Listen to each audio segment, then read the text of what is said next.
Do you struggle to sleep because your mind keeps interrogating itself, circling between anxiety and regret? Tonight, this 2-hour video guides you through Daoism, Stoicism, and Existentialism to turn chaos into pragmatic calm. Jung reminds us, until you make the unconscious conscious, it will direct your life and you will call it fate.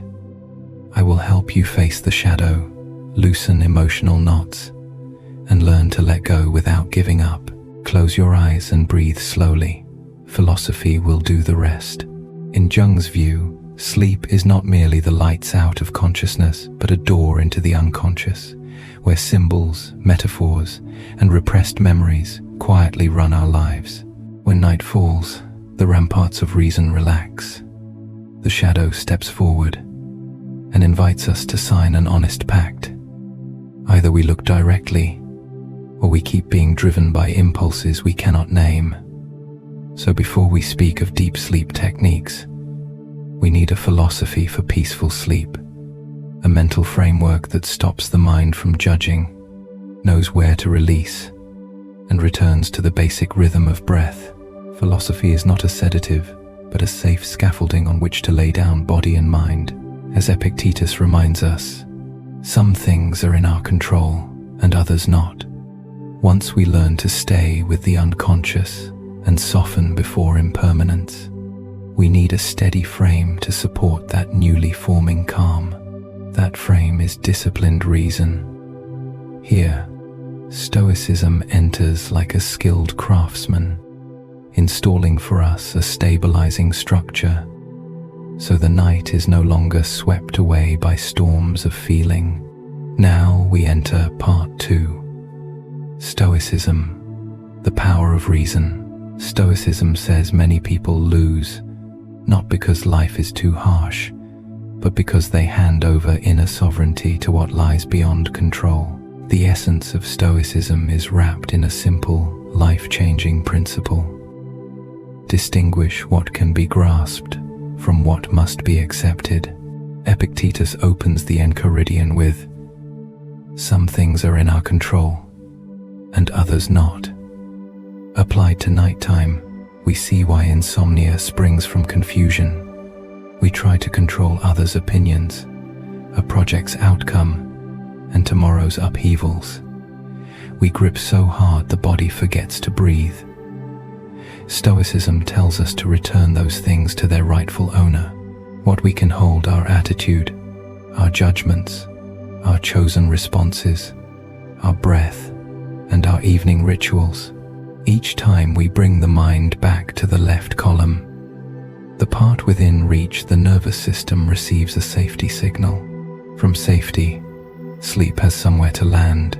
Marcus Aurelius, the philosopher emperor, wrote for himself, yet also for all of us, those pushed off balance in the night.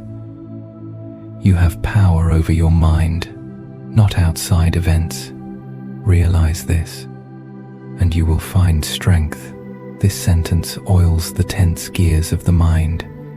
It does not deny reality or lull with cheap optimism. It points to a plain truth. Real strength lives where few train inside. Once we return there, calm is no mystical mirage. It is the logical result of disciplined practice. Jung adds a depth Stoicism sometimes leaves unnamed. The unconscious flow is ever present, and reason only has power when it knows how to dialogue with the dark. Stoicism trains cognitive discipline. Jung trains inner courage. They meet at one point: the sovereignty of a mature self. When we accept that being affected and being controlled are different states, we take back the wheel. Epictetus continues, "Men are disturbed not by things, but by the principles and notions which they form concerning things." Interpretation robs us of sleep, not the event itself. Tonight, if we change the interpretation, the night changes. "Obstacle is the way" is often repeated as a modern slogan. Its root lies in Marcus's Meditations, in a concise passage translated by Gregory Hayes. Our actions may be impeded, but there can be no impeding our intentions or dispositions, because we can accommodate and adapt. The mind adapts and converts to its own purposes the obstacle to our acting. The impediment to action advances action. What stands in the way becomes the way. Here, the mind performs a transmutation, not denying obstacles but redefining them as raw material. In a long night, the obstacle may be the echo of a fraying relationship, work pressure, or an undigested memory. Stoicism does not force us to switch them off. It teaches us to change our relation to them. From a victim under attack, we become a practitioner who turns counter-force into forward force. In a dark room, one correct cognitive fulcrum slows the inertia of panic.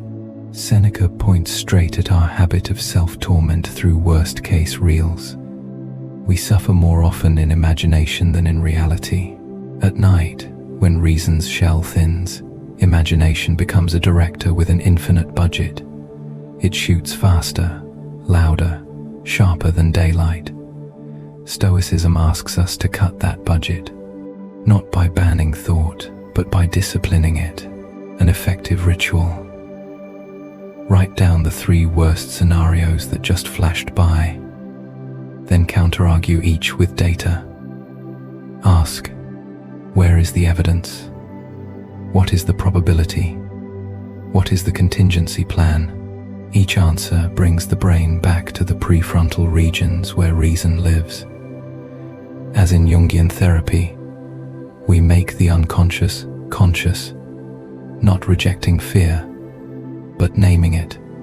Named, it loses power. Stoicism also speaks of virtue as the aim, not pleasant feeling. Feeling is a side reward and cannot be chased directly. Marcus reminds, waste no more time arguing what a good man should be. Be one. At night, this is more practical than it seems. A good person by Stoic standards is not someone who sleeps 8 hours every night as a KPI, but someone who, even when underslept, still chooses to act with virtue the next morning. Tell the truth. Work responsibly. Be kind to others and to oneself.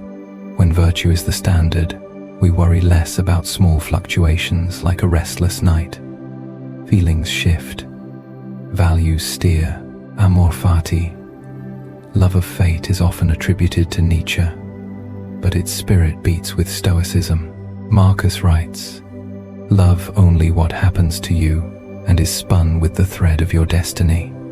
Love is not praising every misfortune but accepting it as training material for body and mind.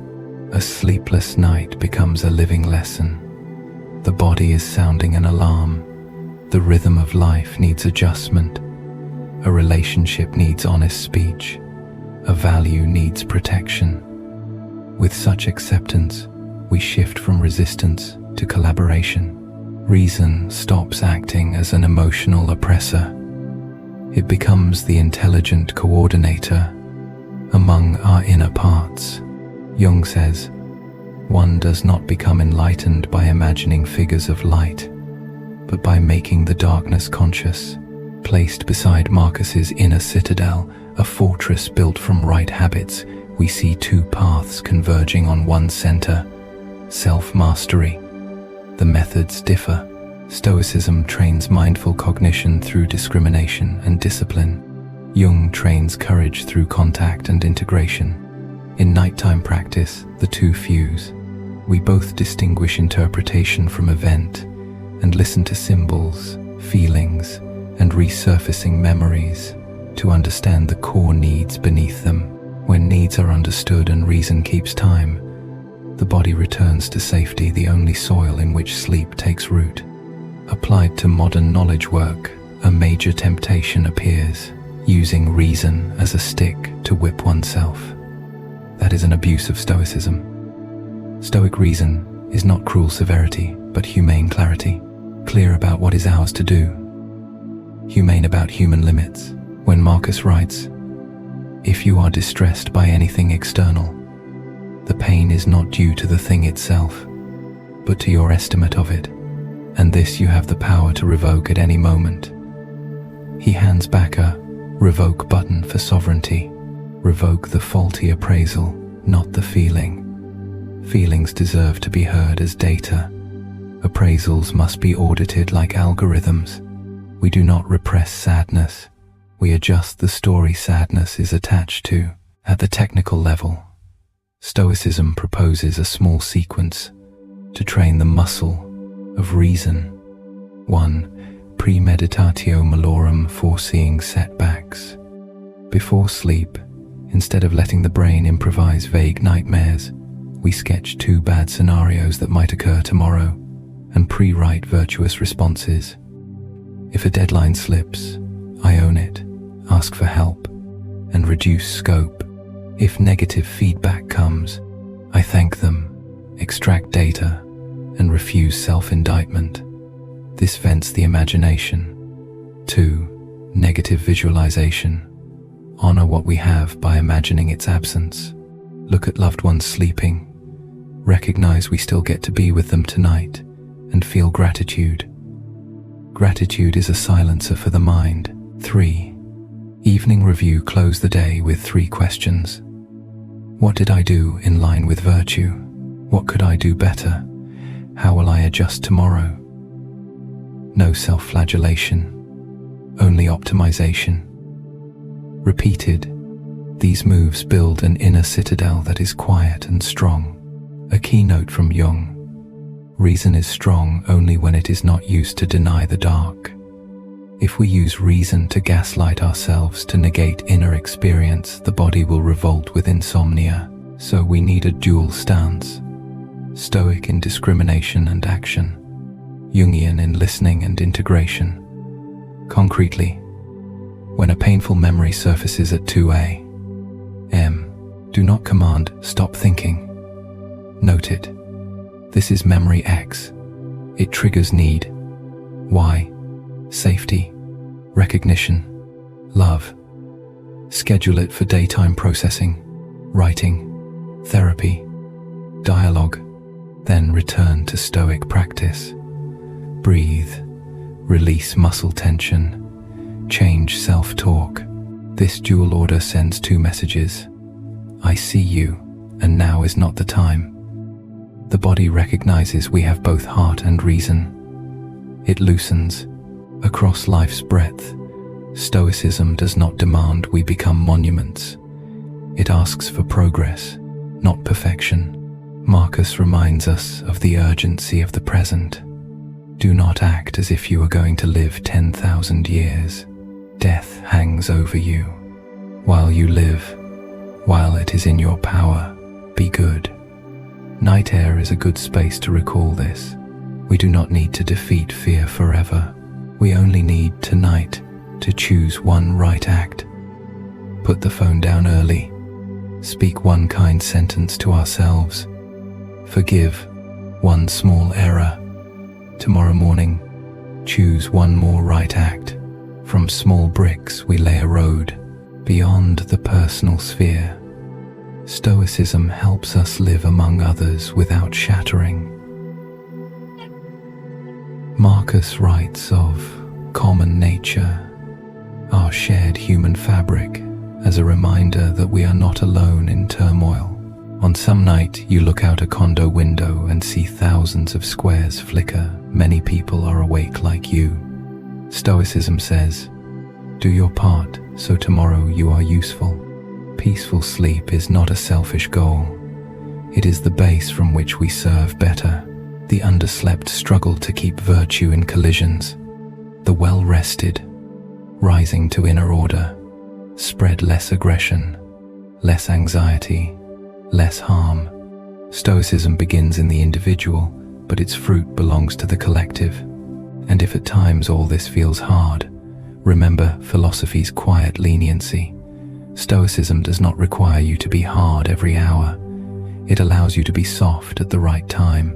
Reason here is not concrete. It is bamboo, steady, yet bending with the wind. When the storm passes, it springs upright. At the same time, Jung invites you to honor broken days. There is no coming to consciousness without pain. Mild pain is the toll for crossing. Once across, night is no longer a battlefield, but a place of renewal. Brief summary for tonight, in the spirit of Marcus and Epictetus. First, discern. Some things are in our control, and others not. Second, reframe. Men are disturbed not by things, but by the principles and notions which they form concerning things. Third, turn the obstacle into the path. The impediment to action advances action. What stands in the way becomes the way. Fourth, remember agency. You have power over your mind, not outside events. Fifth, live virtuously now. Do not act as if you were going to live 10,000 years. Be good. When these 5 threads are woven together, the net of calm is thick enough to hold a torn night.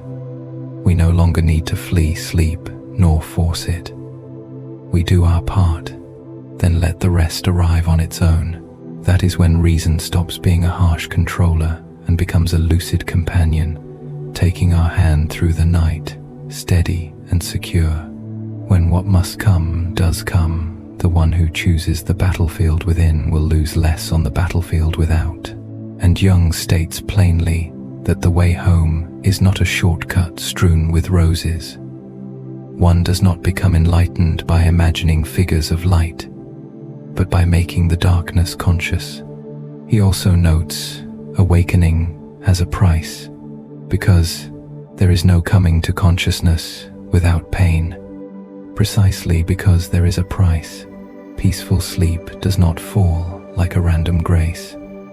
It is the result of a commitment to live awake, to slow down, to breathe with our true rhythm. First, understand the mechanics of nighttime unrest through Jung's lens. Through the day, we play many roles: parent, colleague, leader, child. Each role is a persona society accepts. Everything we do not dare to live out: vulnerability, anger, the desire for intimacy, the need for recognition, gets pushed into the shadow. By day, noise conceals it. At night, silence draws the curtain, and the shadow asks for its share. We toss and turn not because the pillow is hard or the room not dark enough, but because of unanswered questions and nameless fears. If we keep trying to gag them, the unconscious will speak louder through dreams. Philosophy does not replace therapy here, but it teaches orientation. Do not fight the dark. Invite it to sit down. Do not slap on labels like bad, broken, weak. Ask, what are you trying to protect? Self-respect, love, or safety? Ask the right question, and the shadow softens, and the heart unclenches. That is the prelude to sleep. Next, borrow Stoicism as a stabilizing vertical beam. Stoicism trains us to distinguish between our work and the work of the universe. Our work, thinking, choosing, responding, the universe's work, weather, others' attitudes, the market, even whether sleep arrives right now. Focusing on our work pulls the mind back from battles already lost. Seneca says it clean, and to the insomniac's solar plexus. We suffer more often in imagination than in reality. When the nightstand turns into a theater projecting worst-case films, we lose before tomorrow begins. A bedside practice.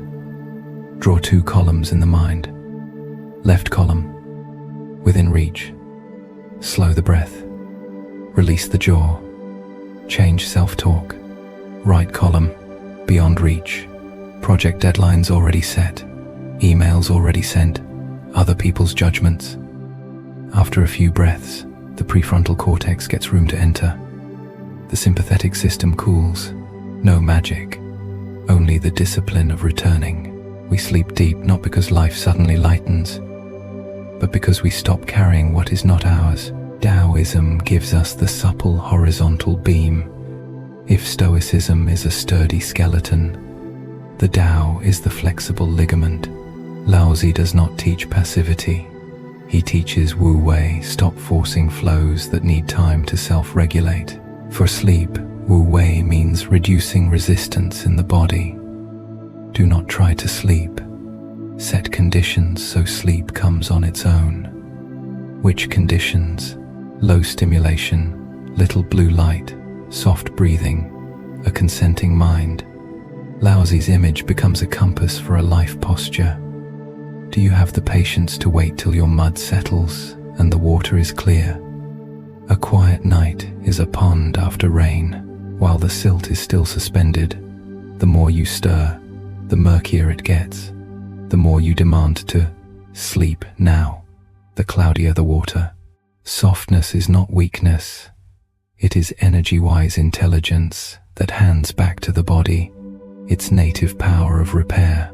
The tale of the old man who lost his horse reminds us not to slap bad on every turn.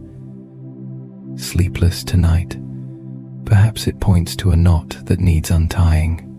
Perhaps from this dark patch you will redesign your rhythm so you no longer live against your nature. Alongside that, Wabi-sabi opens an aesthetic of impermanence and imperfection. In a productivity-obsessed culture, sleep becomes a KPI. 8 hours, REM cycles, pretty charts. When the chart looks bad, we tense up. Wabi-sabi says, accept the crack and love it. A cracked bowl mended with gold does not hide the crack. It honors the bowl's history. An imperfect night does not need fixing, only understanding. When our story shifts from I am the problem to I am in transition, the nervous system registers safety. Safety is the language that opens the door to sleep. Existentialism places freedom and responsibility into each small choice. You cannot flip sleep like a switch, but you can choose the night ritual. A page of gratitude, logging off social media 60 minutes before bed, tidying one corner of the desk. These small acts will not rescue a whole life, but they change its trajectory. Existentialism reminds us, meaning is not handed out. It is created through practice. Peaceful sleep is a form of meaning. It is our message to the body. I am on your side. Repeated. The body shifts state. Back to Jung. One level deeper. Why is anxiety insomnia's accomplice? Because the mind refuses to return resources to the body if it believes a threat still hangs overhead. To convince the mind, we must dialogue, not with hollow positive slogans, but by checking facts against disaster scripts. Ask Jung style. What image is haunting you? Failure, rejection, abandonment. Personify it. Name it.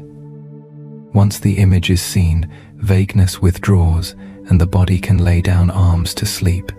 Jung wrote it in another context, yet as a universal principle. True light comes when we dare to face the dark. One does not become enlightened by imagining figures of light, but by making the darkness conscious. So, what is the philosophy of peaceful sleep? A commitment to face rather than flee, a technique of discrimination rather than entanglement, an aesthetic of appreciation rather than self-indictment, made concrete as a ritual. Here is a 20-minute philosophical runway before sleep. Minutes 03. Stop and empower the body. Sit upright. Inhale 4. Hold 4. Exhale 6. Whisper, I only need to be here. Taoist step, return the body to the present. Drop forcing. Picture a pond in the head and wait for silt to settle. Minutes 38. 2 stoic columns. Left within reach. Silence notifications. Take a warm shower. Decide tomorrow's wake time. One item of gratitude, right beyond reach. Others' reactions, market swings, emails already sent, close with. I invest energy only in the left column. Recall Seneca. We suffer more often in imagination than in reality. Minutes 8:12. Jungian dialogue.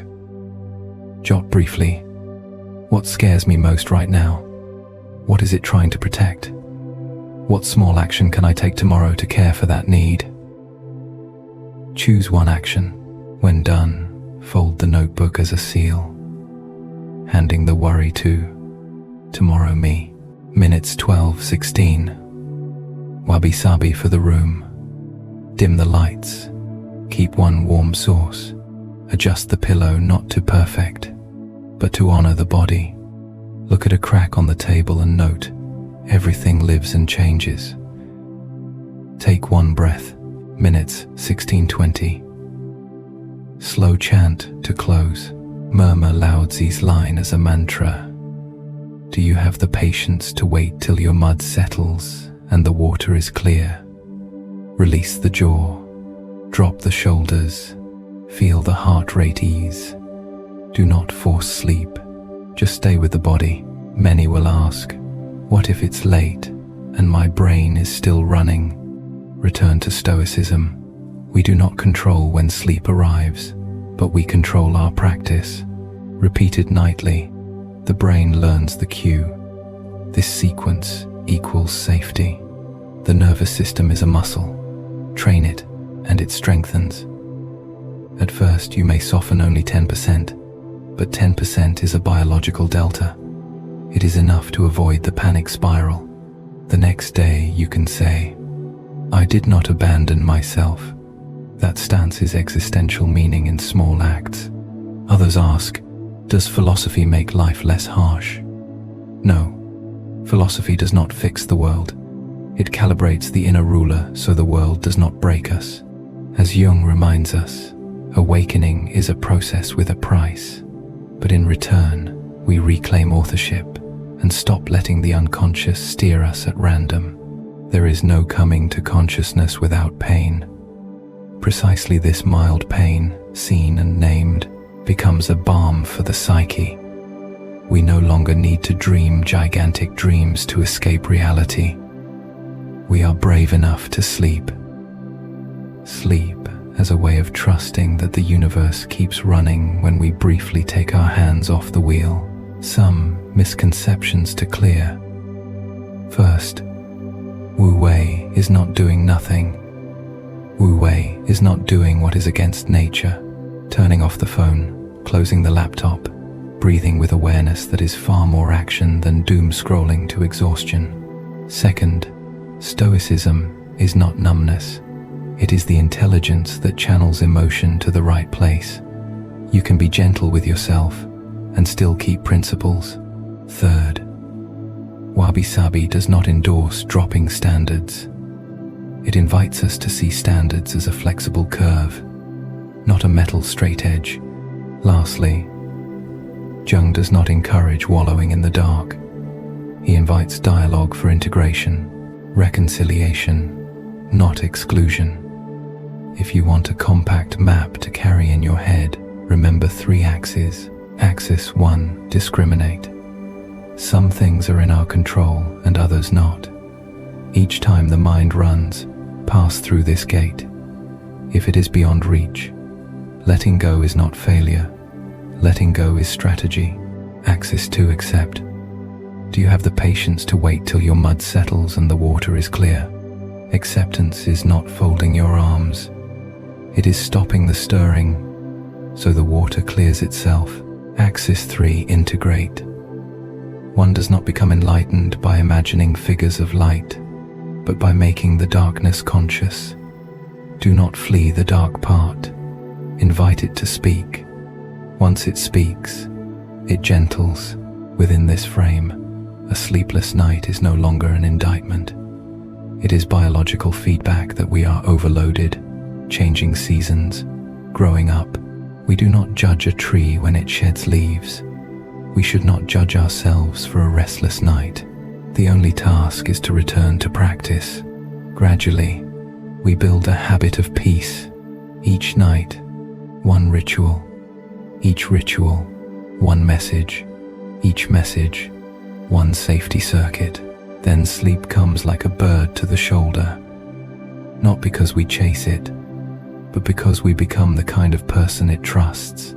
And tomorrow morning, on waking, we will not suddenly become saints. We simply become a version of ourselves less easily dragged around.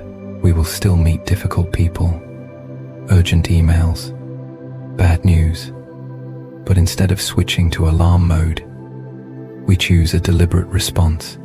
Seneca smiles again. We suffer more often in imagination than in reality. We allow a small smile and step into the day, not because anything is guaranteed, but because we have a place to return to each night, a philosophy for peaceful sleep. So tonight, when you lie down, do not try to hit the finish line. Walk the old path. Discriminate, accept, integrate. Remind yourself of Epictetus, so the body memory knows its task. Some things are in our control, and others not. Remind yourself of Laozi, so the heart is patient. Do you have the patience to wait till your mud settles and the water is clear? And if a darkness remains within, invite it to speak, because Jung has shown the way. One does not become enlightened by imagining figures of light, but by making the darkness conscious. From there, no need to force sleep. Just be still. The body and the universe will do the rest.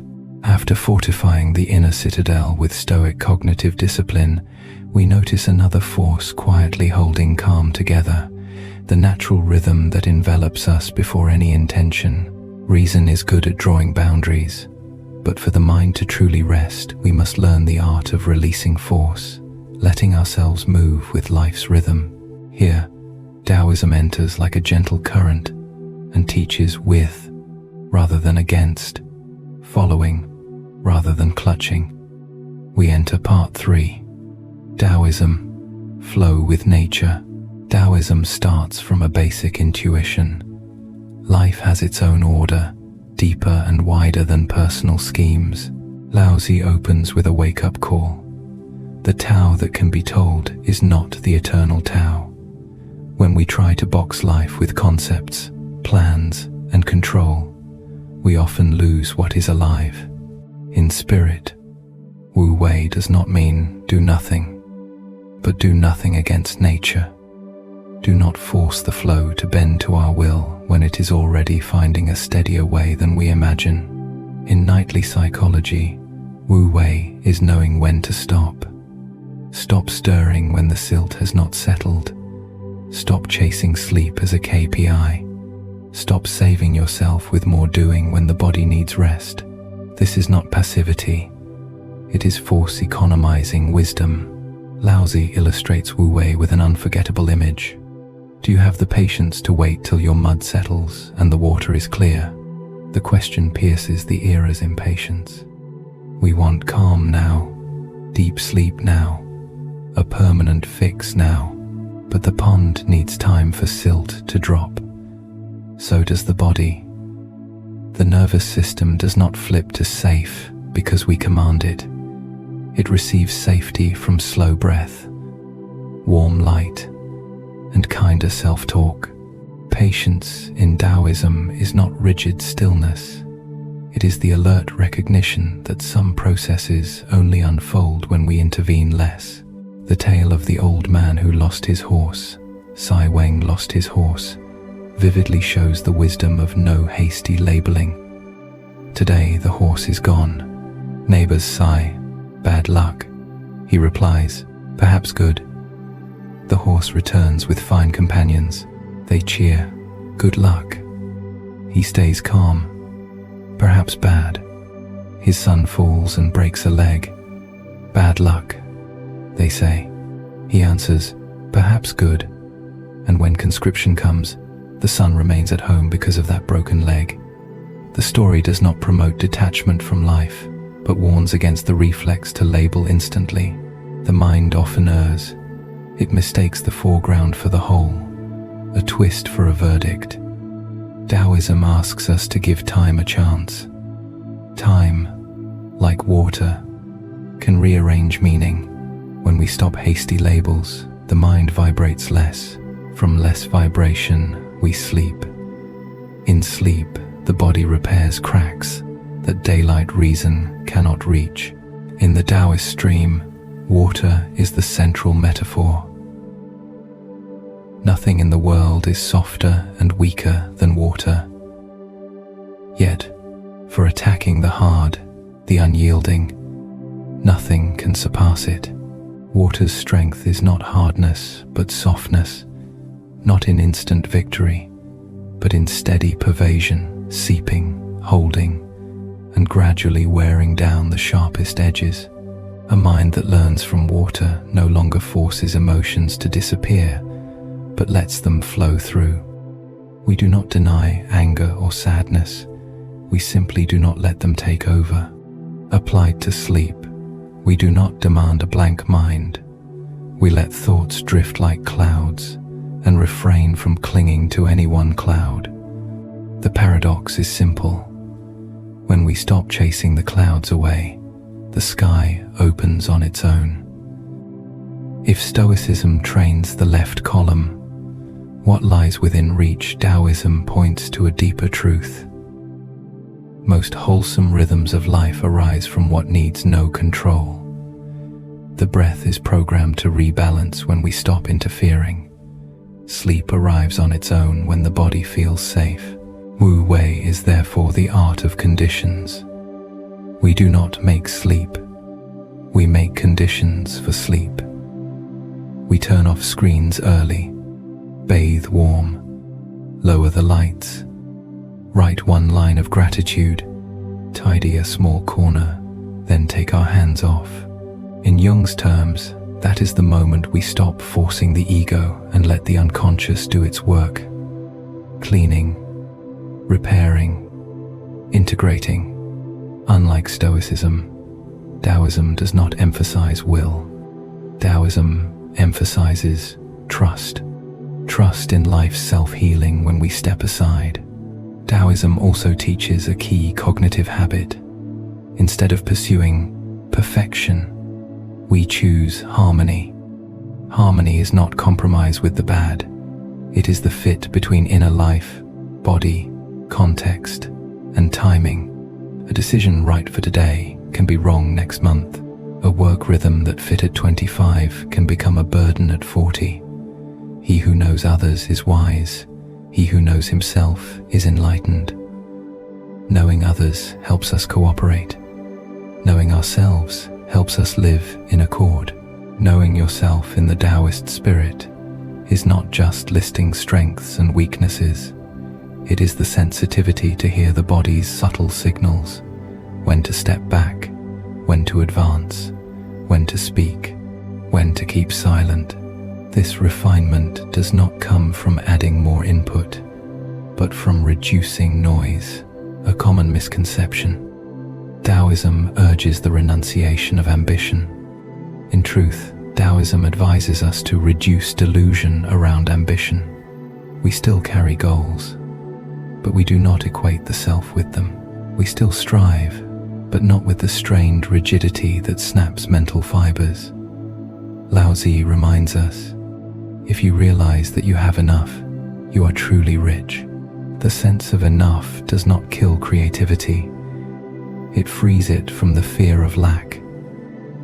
Without the strings of the urge to prove, we choose goals that match our nature rather than other people's standards. This yields a beneficial side effect for sleep. Borrowed projects burn energy for nothing. When we drop them, the mind quiets. We must also be clear. Taoist softness is not fragility. It is the softness of bamboo. Bend but do not break. In storms, bamboo leans with the wind, then stands upright when calm returns.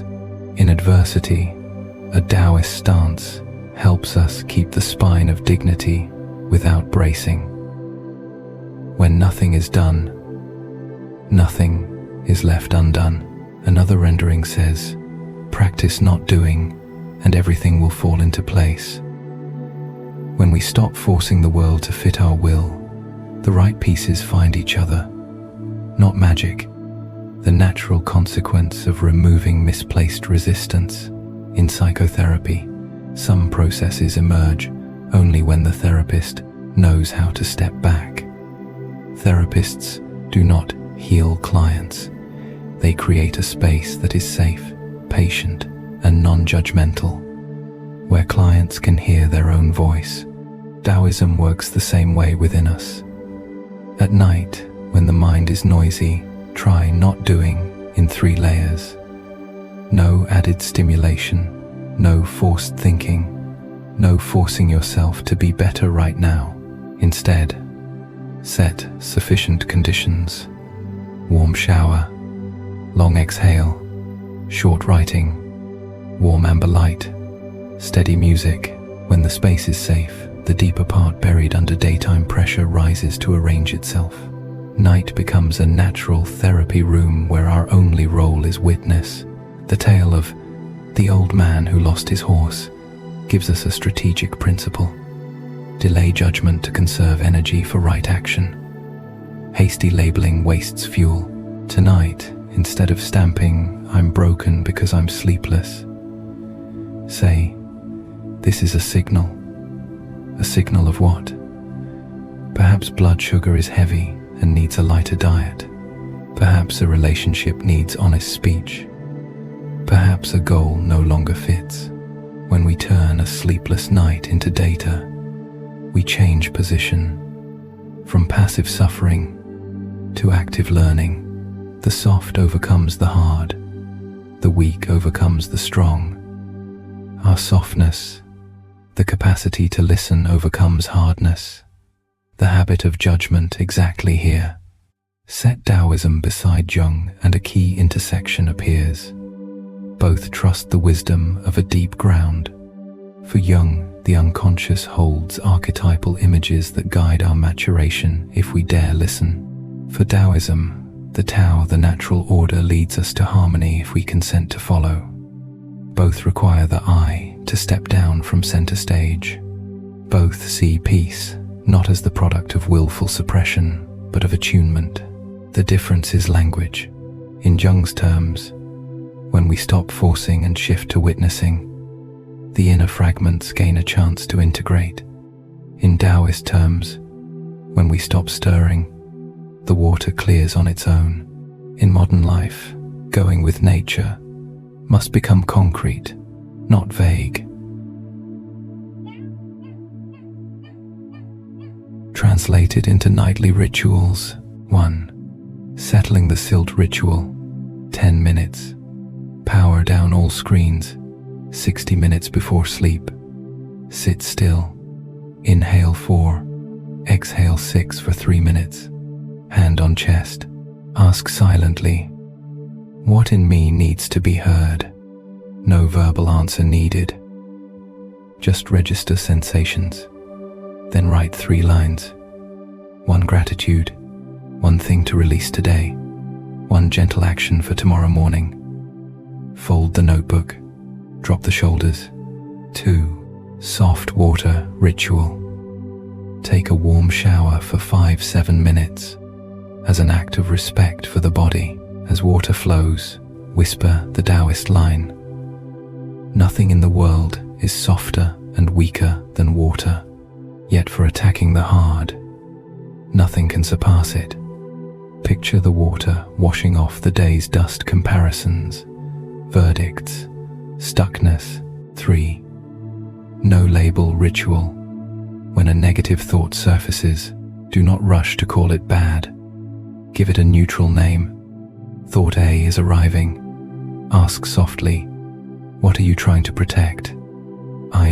That alone lowers intensity. If it still surges, schedule it for a daytime office hour tomorrow. Night is for rest, not for parliament. 4. Harmony ritual for the space. Tidy one very small area, the desktop, the nightstand as a symbol, not to perfect it, but to signal order to the body. Warm light, faint scent, not ornate, just enough. These rituals do not make sleep, they invite it. When the invitation is gentle enough, the guest comes. A possible objection: if everyone yields, will society stall? Daoism does not teach us to drop action. It teaches right-timed, right-forced action. He who knows others is wise. He who knows himself is enlightened. Self-knowledge lets us sense when to compress, when to expand, when to be decisive, when to glide. The person who rides with nature is not blown by the wind. They read the wind to set sail. They move faster because they waste less force against crosswinds. They endure longer because they do not burn out on needless resistance. In the wide frame, Daoism also counsels simplicity. Simplicity is not poverty or joylessness. It is subtraction to keep the essence. The more must-haves, the harder it is for the nervous system to settle. The more must be more. The more sleep gets conditional. With simplicity, we recover a basic joy, breathing deep, lying down, feeling the body grow heavy on the bed, grateful for a quiet room. If you realize that you have enough, you are truly rich. This wealth cannot be stolen, does not rise and fall with the news, and does not depend on algorithms.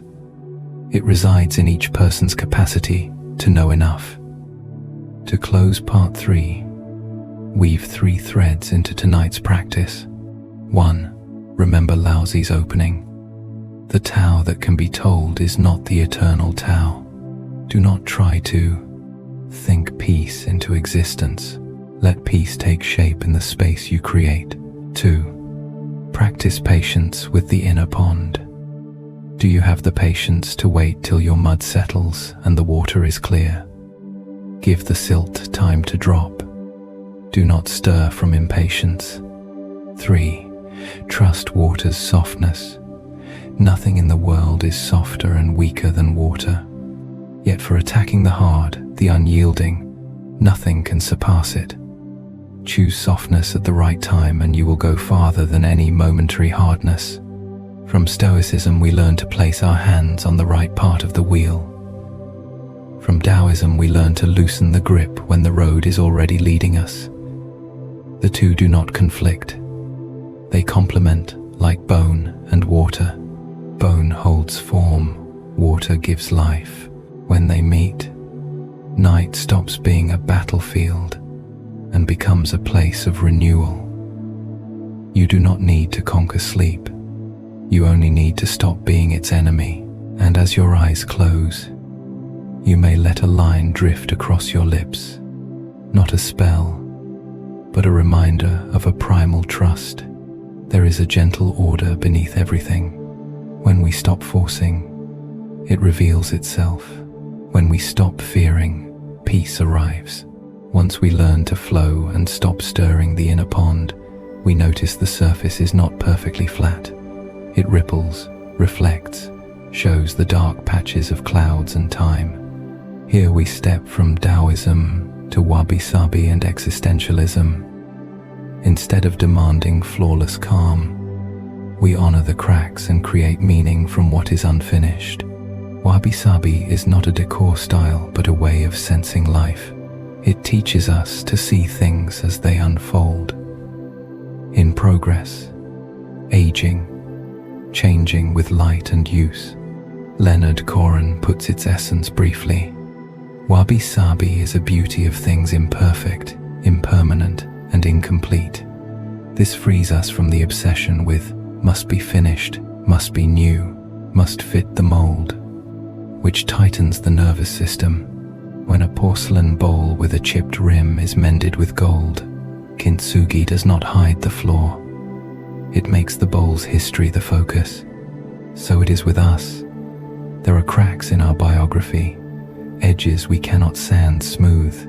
Wabi-sabi invites us not to fog them over, but to light a gentle candle so we can see the wood grain of our lives. In Japanese aesthetics, darkness is an ally of beauty. Junichiro Tanizaki wrote, "Were it not for shadows, there would be no beauty. Shadow does not merely conceal, it brings form into relief. It gives light a reason to exist." When we learn to accept the dark moments of letdown, rupture, failure, we suddenly see the contours of virtue, patience, humility, gratitude. Wabi-sabi is the lesson of enough. Just enough light to see, just enough emptiness, to breathe, just enough age to carry history. It does not romanticize brokenness. It reminds us that value lies not in the newest coat of paint, but in full presence with what is. Existentialism enters as an ethical complement to that aesthetic.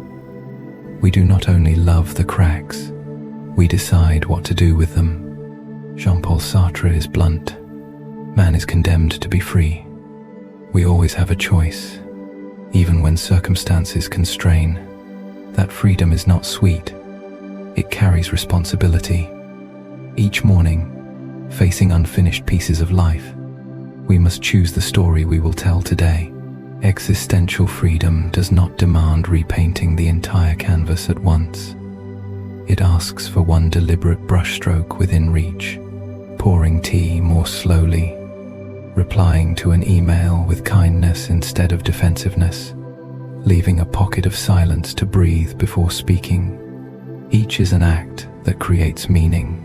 Albert Camus brings Sisyphus, the eternal stone pusher, to an unexpected resolution. One must imagine Sisyphus happy. The happiness is not at the summit, but in the conscious stance of pushing. When we accept finitude and impermanence, we stop demanding a permanent solution from life. We ask a different question. How can each push have quality? The answer returns to small practices. Train the breath, keep promises, cut excess, design a nightly ritual of calm. The rock stays heavy, yet the shoulders clench less, because resentment has been dismissed. Action becomes a habitat of meaning. Linked with Jung, wabi-sabi, and existentialism, collaborate in individuation. Jung reminds us, "I would rather be whole than good." Whole means intact, a wholeness that includes the unflattering parts. When we stop chasing the socially trained image of good, we can sit calmly with the shadow, hear its protective story, and understand the need beneath the behavior. Jung goes further. The most terrifying thing is to accept oneself completely. Terrifying because it forces us to see fracture, lack, limits. Yet that moment delivers the deepest safety signal to the nervous system. I do not need to pretend to gain my own acceptance. From safety, right action can take root. From root, meaning endures. Wabi-sabi places the beauty of impermanence in our hands as a tool for life design. Instead of cramming more in, we remove until the essence shows. Instead of sanding smooth, we acknowledge scratches as memory. Instead of fearing age, we regard patina, the layer of time, as a kind of dignity, applied to a workday. Instead of packing the calendar, we leave empty space for reflection and recovery. Applied to relationships, instead of demanding invariance, we travel with change and renegotiate boundaries as context shifts. Applied to creativity, instead of waiting for perfection to publish, we allow a good draft true enough to live on in the next iteration. The common thread: these choices reduce friction with reality. Less friction, less strain. Less strain, easier sleep. Easier sleep, more energy to live deeply tomorrow. Existentialism asks us to distinguish big meaning from near meaning. Big meaning concerns mission and ideals important yet easy to drift out of reach. Near meaning is the quality of action now, skillful work, genuine listening, the courage to say no. Accumulate near meaning each day, and at some point you will look back and find that big meaning has arrived quietly. This is how we escape the performance pressure of identity. We do not need to declare who we are. We do the right work, day after day, and identity reveals itself. In wabi-sabi aesthetics, space determines 50% of experience. A home need not be new. It needs to be clean and rhythmic. Light need not be bright. It needs to be warm and shadowed. Likewise, the inner life need not be spotless. It needs structure and pauses. An evening wabi-sabi ritual can be simple. Tidy a corner of the desk, wipe an old glass, light a gentle candle, place a dry branch, not to please an audience, but to remind the brain that the world still carries a tender order and that we can lay down the day's roles. When enough is imprinted, the urge to chase lessens. That is the prelude to calm. The intersection of the three streams, Jung, wabi-sabi, existentialism yields a compact life equation. Recognize the dark, love the cracks, choose deliberate action. Recognize, so we are not steered by ignorance. Love, so we do not self-judge to exhaustion. Choose, so meaning has a home outside the head. Failure does not vanish. It changes roles from saboteur to teacher of endurance. Loss does not diminish. It becomes the frame's edge that helps us size what matters. To close this section, keep 3 pocket reminders. From Koran, wabi-sabi is a beauty of things imperfect, impermanent, and incomplete. From Sartre, man is condemned to be free. From Camus, one must imagine Sisyphus happy. Add 2 stones from Jung, I would rather be whole than good. And the most terrifying thing is to accept oneself completely, and you have a small cross to hold through windy seasons. No promise of paradise needed, only one daily choice. Live honestly with what is, and create meaning through small right acts. Then the beauty of impermanence ceases to be a concept. It becomes the air you inhale, the way you place a hand on your chest and say softly, "Enough for tonight. I will live true." And that is beautiful. Having learned to honor life's cracks through wabi-sabi and to craft meaning in each small act through existentialism, the next question arises naturally. How do we sustain that quality daily in a world that accelerates? The answer is to live slowly. Not slow from fatigue, but slow as a conscious choice to preserve presence and hear the deeper rhythm of oneself. Slow living is not a trend. It is a new structure of attention. William James wrote, "My experience is what I agree to attend to." When we agree to give attention to the small piece in our hands, a warm cup of tea, an even breath, we are restructuring life from the micro scale up. Slowness does not oppose modernity. It is a regulator that keeps the nervous system from being swept by the information storm. Slowness turns each moment into shelter rather than a hallway to the next task. From Jung's view, slow living keeps contact with the inner world. The unconscious speaks in fine signals, a short breath, a quick clutch in the shoulder, a passing dream. If our day is a string of rushed scene changes, those signals get crushed. Slow down and we hear the shadow's call before it has to slam the table. 5 quiet minutes each morning is a non-aggression pact with the inside. I will not betray you for the outside rush. Then calm is no longer the random byproduct of an empty schedule. It becomes a repeatable output of ritual. Henry David Thoreau sketched this spirit from Walden. I went to the woods because I wished to live deliberately, and not, when I came to die, discover that I had not lived. Slow living does not require leaving the city or job. It is the resolve to live deliberately within the very context we inhabit. Deliberately means asking before entering, does this serve what matters? Does it nourish me or drain me? If not, dare to drop it. Thoreau adds, our life is frittered away by detail. Simplify, simplify. Simplifying does more than reduce busyness. It returns steering to meaning. Each thing we drop invites presence back in. In practice, slow living runs on 3 pillars: mindfulness, gratitude, and spatial hygiene. Mindfulness is not a photogenic posture, but the capacity to be here. Jon Kabat-Zinn sets a light yet firm stance. You can't stop the waves, but you can learn to surf. We cannot halt deadline surf or message surges, but we can surf set boundaries, take micro breaks, breathe deep, batch tasks. Surfing keeps center of gravity in the body. With a steady center, we are not prey to currents. Gratitude is the second pillar. A gratitude journal does not sugarcoat reality. It adjusts the lens to see micro anchors still present. A clean glass of water, a safe call, a full night's sleep when named. They guard the mind from learned scarcity pits.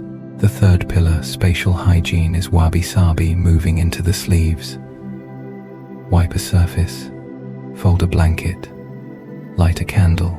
A clean space is a safety message to the nervous system. Here, you can rest. Annie Dillard reminds us of the ratio between day and life. How we spend our days is, of course, how we spend our lives. Slow living resets the unit of measure from big achievements to daily rhythm. When the unit changes, performance pressure drops. We do not need a weekly trophy. We need 3 real presence moments today. A screenless meal, a conversation without interrupting, 10 minutes reading 1 page. These moments never make headlines, but they rewire the nervous system into a measured, sufficient pattern. Clinically, slow living is an antibiotic for hyperarousal, the overactivation state that keeps the brain in fight-ready mode. As speed drops, emotional amplitude lowers, and the nervous system's window of tolerance widens. We can tolerate difference, delay reactions, and gain time to reinterpret events instead of catastrophizing. This is where Jung meets Kabat-Zinn. Without quiet space, we cannot make the unconscious conscious. Without hearing the small inner voice, we act from old scripts in the dark. Some fear that slowness will cost opportunity. Real opportunity, however, tends to arrive in clear space, not in chaos. Slow living does not pull us from the flow of work. It teaches us to swim in our main current. We do fewer things, but the right things. We do not accept more out of fear. We choose carefully out of respect for energy. Resisting over-participation wins back a rare asset, the freedom to say no. That refusal builds the guardrails of calm. A slow day's scaffold can start simply. Morning. 5 minutes to roll call body and mind, hand on chest. Long, soft inhale. Ask, what matters most today? No more than 3 items. Write them down. Midday. 2 90-second micro pauses. Stand up. Look far out a window. Name 3 objects. Hear 1 sound.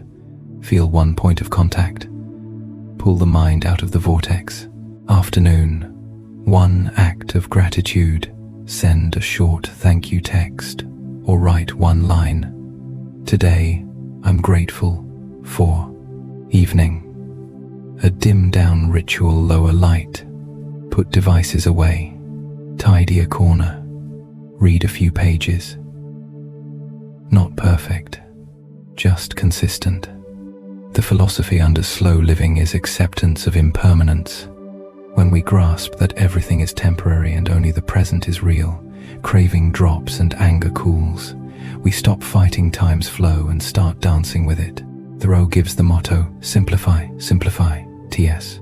Eliot adds an awakening paradox. We had the experience, but missed the meaning. Slow living is the mechanism to stop missing meaning, hidden in experience. It adds nothing to life. It peels back haze, so meaning can show. Ethically, slow living restores character. Without being chased, we have room for kindness. Reply slower to avoid harm. Listen longer to understand. Work more carefully to avoid apologies later. Slow is not beautiful because of tempo, but because of the quality of presence. That quality creates dwelling. In dwelling, the body recovers, and sleep arrives as a consequence, not as an effort. To anchor this section, keep a few moorings. From James, my experience is what I agree to attend to. Choose your anchors of attention. From Thoreau, simplify, simplify, subtract, to see the core. From Dillard, how we spend our days is, of course, how we spend our lives. Measure life by days. From Kabat-Zinn, you can't stop the waves, but you can learn to surf. Learn to surf, not to smash waves. And from your own inner world, one small line each night. Where was I truly present today? When the answer comes, you will know calm is not at the road's end. Calm lives in a slower step, in the way you place a hand on your chest and acknowledge, right now, I am alive.